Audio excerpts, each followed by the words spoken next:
Matatandaang nauna nang lumabas ang balita na sa isang tune-up game o scrimmage match ay tinalo umano ng Gilas Asian Games Squad ang Gilas Window Team na naghahanda para sa FIBA World Cup Asian Qualifiers. Naganap umano ang scrimmage match o tune-up game sa Mall of Asia Arena. May balita pang umabot di umano sa 18 puntos ang naging kalamangan ng Gilas Asian Games Team laban sa Gilas FIBA Qualifying Team bago natapos ang laro.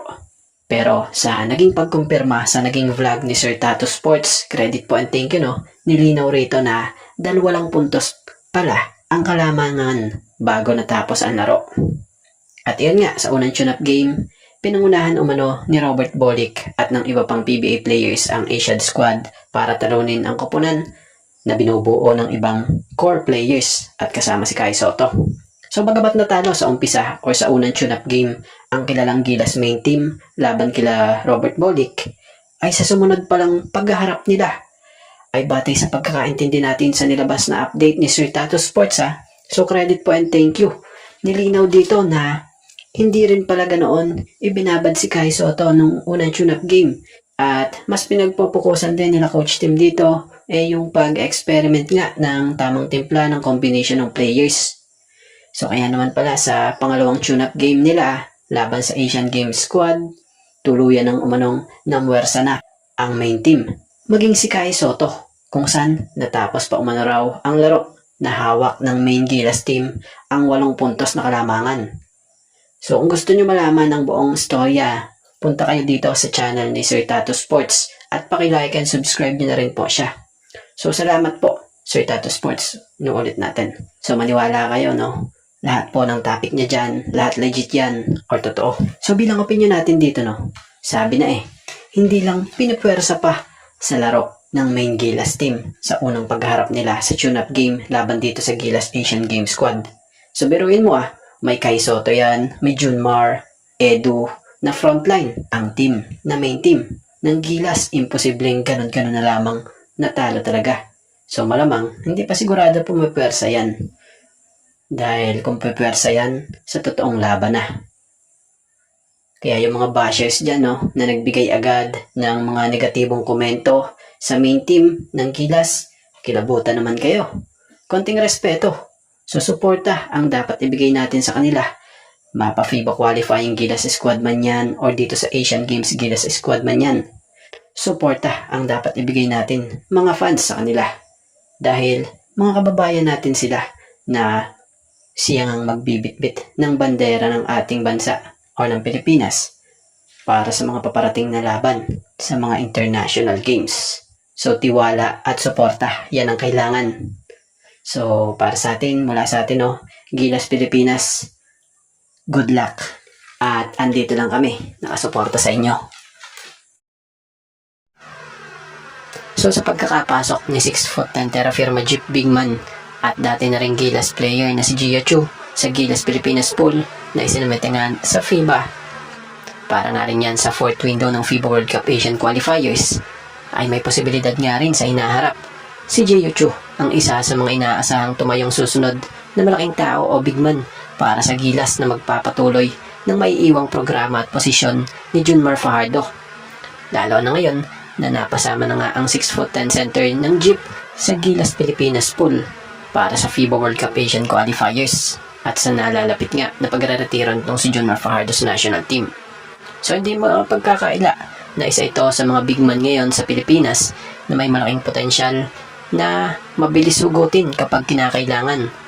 Maaaring may Kai Soto, QMB o Mike Phillips man, pero paano kung magaya sa ganitong sitwasyon? Halimbawa na yung nangyari ngayon na no QMB, no Phillips dahil may injury at may mahalagang okasyon sa pamilya. Mapalad nga at nandito pa rin yung Kai Soto na siyang napabalitang maglalaro nga para sa Pilipinas. So malaking din talaga ang tulong na magkakaroon ka ng isang Gio Chu sa Gilas Pilipinas.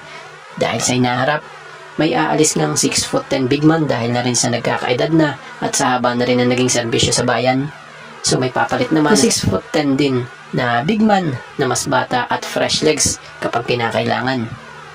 So kung susuriin, malaki ang may aambag ng gaya ni Gio Chu sa Gilas Pilipinas bilang pandagdag taas at lakas sa ilalim ng basket. Sa taas niyang 6'10", makapagbibigay siya ng malalim na suporta sa frontline kasama ang gaya ni Kai Sotto at iba pang big man. Lalo na sa depensa, rebound, pagpuno sa siksikan sa paint para sa mga paparating na laban sa FIBA World Cup Asian Qualifiers. So inuulit natin, karagdagang lakas sa frontline nga po ang kayang mabigay nitong si Gio Chu. Dahil ang kanya nga pong 6'10" na katawan ay kayang magbigay sa gilas ng karagdagang ceiling or taas laban sa matatangkad na kalaban sa international. Asahan malaking tulong din siya sa pag-agaw ng bola mula sa ere at pagpigil sa mga tira ng kalaban malapit sa basket. At ang pinakamahalaga sa lahat, paghahanda na rin ito sa hinaharap kung saan magsisilbi rin siyang pundasyon para sa susunod na henerasyon ng mga sentro ng bansa. Siya nga pala, sa mga hindi nakakaalam dati nga pong ka-twin tower ito ni Kai Sotto noong high school sila sa Ateneo at naging mag-teammate nga rin sila sa Gilas panahon ni Coach Tab. So sa inaharap, posible nga muli natin sila na makita na maglaro na magkasama muli. For sure, andun pa din yung chemistry ng former Ateneo Blue Eaglets Twin Towers na ito na magiging malaking tulong para sa Gilas.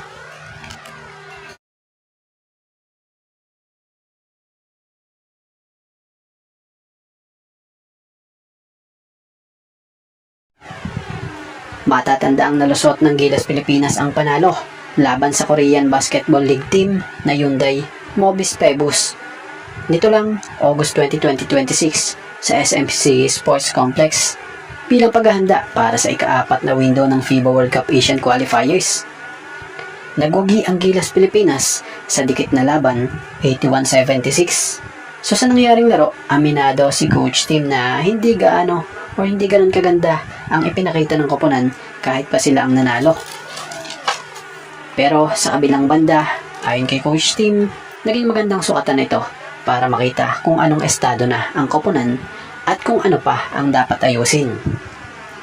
So ang laban niyang ito ay bahagi ng ensayo para sa mga laro ng Gilas, gaya ng kontra Jordan sa August 28 at kontra Iran sa August 30.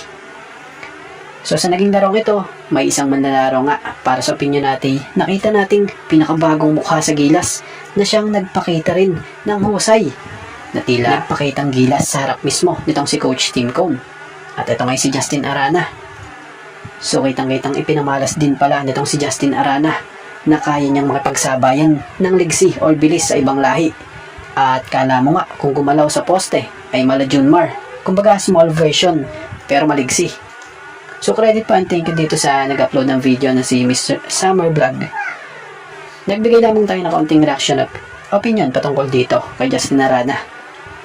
So kita natin na para sa akin na opinion natin, hindi lang po siya pang PBA. Kaya niya nga rin pong sumabay sa laro ng international. So kagandahan niya ngayon, talagang isinama na or kasama na si Justin Arana sa training camp ng Gilas Pilipinas main para sa 4th window ng FIBA World Cup Asian Qualifiers. At bago nga ang lahat, baka naman po pwedeng makahingi ng isang subscription para sa ating channel or pakifollow na rin po kung nagustuhan nyo ang ating mga basketball update. At kung ito na may makakabigat para sa inyo, kahit isang like and share na lamang po. Maraming salamat po.